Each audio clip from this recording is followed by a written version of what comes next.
સુપ્રસિદ્ધ યાત્રાધામ ડાકોરના રણછોડ મંદિરના પૂજારીનો ધૂણતો એક વિડીયો વાયરલ થયો છે। વિષ્ણુપ્રસાદ સેવકનો વિડીયો વાયરલ થયા બાદ અનેક પ્રશ્નો ઊભા થઈ રહ્યા છે। આ વાયરલ વિડીયોમાં પૂજારી ધૂણી અને અનેક લોકોના કામ કર્યા હોવાનો દાવો કર્યો છે। વિડીયોમાં તો વિષ્ણુપ્રસાદ અનેક લોકોના કામોની સાથે સાથે એક પીએસઆઈનું કામ પણ કર્યું ચૂક્યાનો દાવો કરી રહ્યો છે। જેમાં વિષ્ણુપ્રસાદ દાવો કરે છે કે પીએસઆઈને ગ્રામ્ય પોલીસ સ્ટેશનમાંથી સ્પેશિયલ ઓપરેશન ગ્રુપ જેવી બ્રાન્ચમાં મૂકી દેવામાં આવ્યો છે તેવો પણ આ ભુવાએ દાવો કર્યો છે।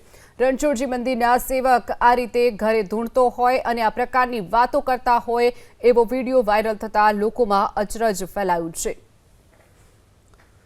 તો રણછોડરાયજી મંદિરમાં પૂજારી તરીકે સેવા આપતા જે મહારાજ છે તેનો વિડીયો વાયરલ થયો છે।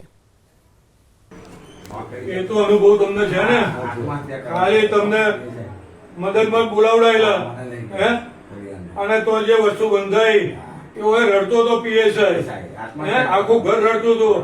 આ મારા ઉમાના ઘેર મારા ખોરામ માથું મૂકીને રડતા હતા, અને મેં ટાઈમ આવ્યો કે પરમથી હું તારે ઘેર આવું છું અને મારા એક મિત્રના જોડે બોલાવી લાવું છું, તારું બધું જ સારું। મૂળા રમણ જે બંધાયા એ પીએસઆઈ ને ઘેર શું કહ્યું, અને ત્રીજે દિવસે તેને રૂરલ માંથી ઉઠાઈને એસઓજી માં મૂકી દીધો। આજની તારીખમાં એસઓજી માં છે, એટલે મેં તો એને છેક ડીજીની સ્કોડમાં મૂકેલો, પણ એ ભાઈની તાકાત નથી। ઇન્કમ મહિને 50 લાખ રૂપિયા કમાણી જગ્યા મેં મૂકેલો। શું કહ્યું, હજુ નારિયેલ નહીં વધેલા।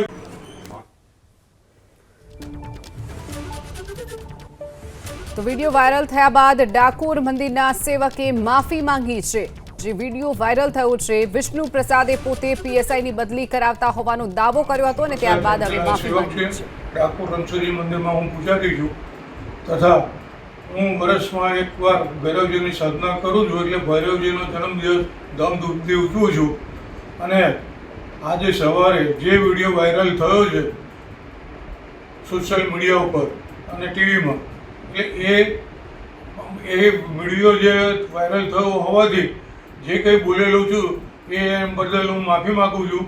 એ વાત ખોટી છે। હું કોઈ પોલીસની કે કોઈની બદલી હું કરાવી શકું એવી તાકાત હું ધરાવતો નથી, અને મારે ઘેર રાજી ખુશીથી અમે ભગવાનની સેવા કરીને જીવન ગુજારણ કરીએ છીએ।